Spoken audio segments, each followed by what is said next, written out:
संभव सहायता करना इनकी स्वाभाविक प्रवृत्ति बन चुकी है। पूनम माथुर द्वारा शिक्षा एवं प्राणी सेवा के क्षेत्र में किए जा रहे उत्कृष्ट कार्यों के लिए गांधी हिंदुस्तानी साहित्य सभा नई दिल्ली एवं विष्णु प्रभाकर प्रतिष्ठान नोएडा द्वारा संचालित सन्निधि संगोष्ठी द्वारा पूनम माथुर को विष्णु प्रभाकर स्मृति राष्ट्रीय प्रोत्साहन सम्मान 2025 शिक्षा एवं समाज सेवा प्रदान किया जाता है। हम आपके समर्थ एवं सार्थक भविष्य की कामना करते हैं।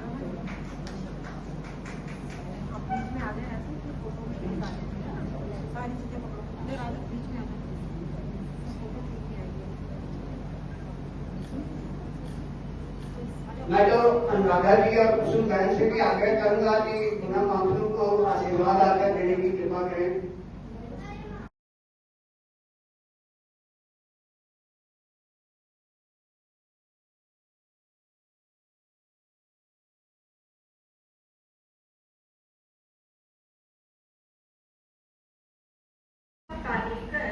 और आदरणीय श्री विष्णु प्रभाकर सम्मान लेने के लिए मैं अपने हृदय से अपना खास आभार कुसुम बहन और अस्तु जी को देना चाहूंगी, जिन्होंने मुझे इस सम्मान के काबिल समझा।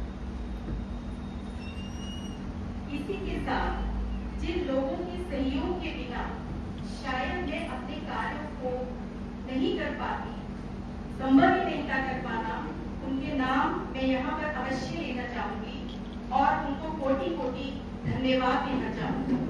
वे हैं श्रीमान विजय कुमार हांडा, श्रीमती हीना हांडा, डॉक्टर मोहम्मद आफ्ताब आलम, दीपक टाम एवं स्वर्गीय श्री कमलजीत सालवान।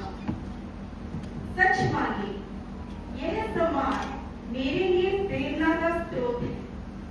मुझे अपने जीवन में बहुत कुछ करना बाकी है।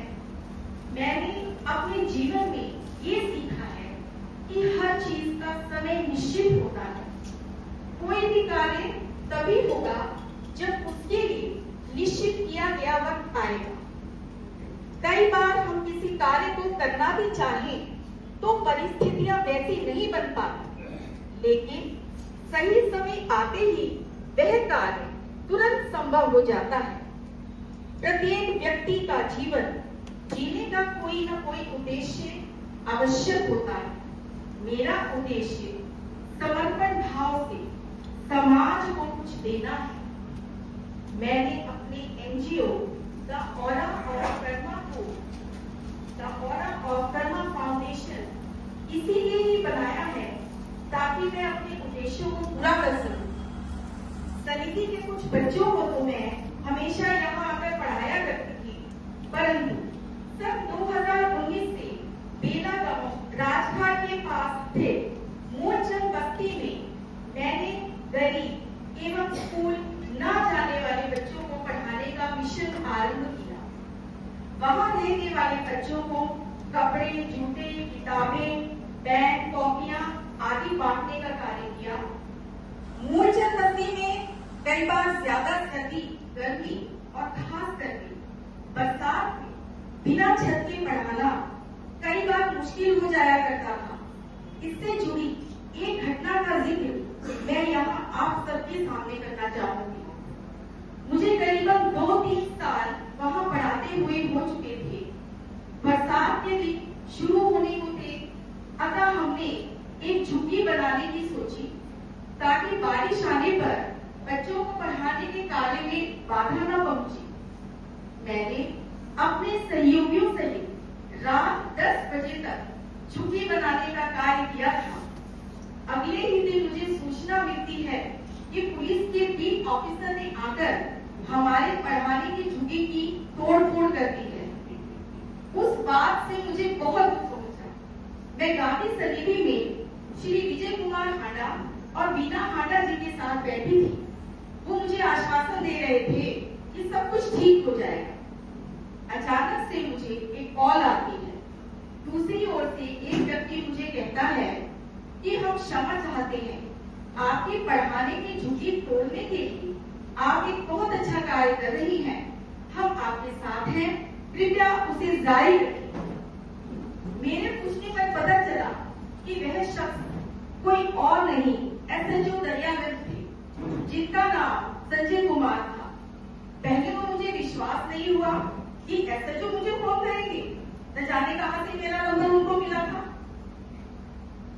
लेकिन विश्वास होने पर मैं खुशी के मारे स्तब्ध थी, क्योंकि मुझे ऐसे लगा मानो ईश्वर ही उस कॉल में मुझे कह रहे हो कि मैं अपने इस पढ़ाने के कार्य को आगे बढ़ाऊं। बाद में संजय सर ने स्वयं मूलचंद बस्ती आकर मुझे प्रोत्साहित भी किया।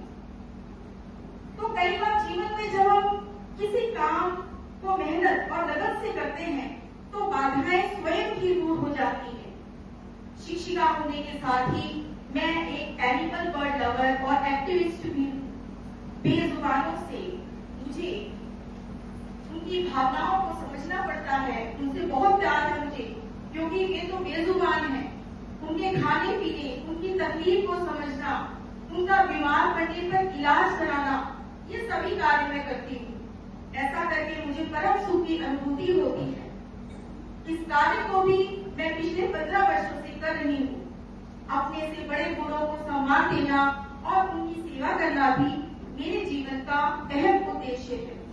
कुछ ऐसे बुजुर्ग हैं जिनके साथ मैं भावनात्मक रूप से जुड़ी हुई हूँ और आने वाले समय में मैं अनाथ बच्चों और बुजुर्गों को जो स्वयं कुछ न कर पाने में सक्षम है, उनको अपनी सेवा का योगदान देना चाहती हूँ।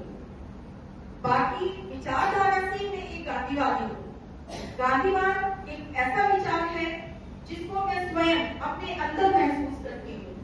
वैसे गांधी हम सब में विराजमान है, पहचान करना आना चाहिए। और आगे क्या कहूँ, यही कहूंगी कि हर चुनौती एक अवसर है और अवसर का लाभ उठाना है। वक्त कम है और कार्य अधिक है, जिनको कर दिखाना है। अब मैं और आप सब लोगों से क्या कहूँ, आप सबको बहुत सारा धन्यवाद देना चाहती हूँ जिन्होंने मेरी बात को ध्यान से सुना। आप सबका बहुत बहुत धन्यवाद।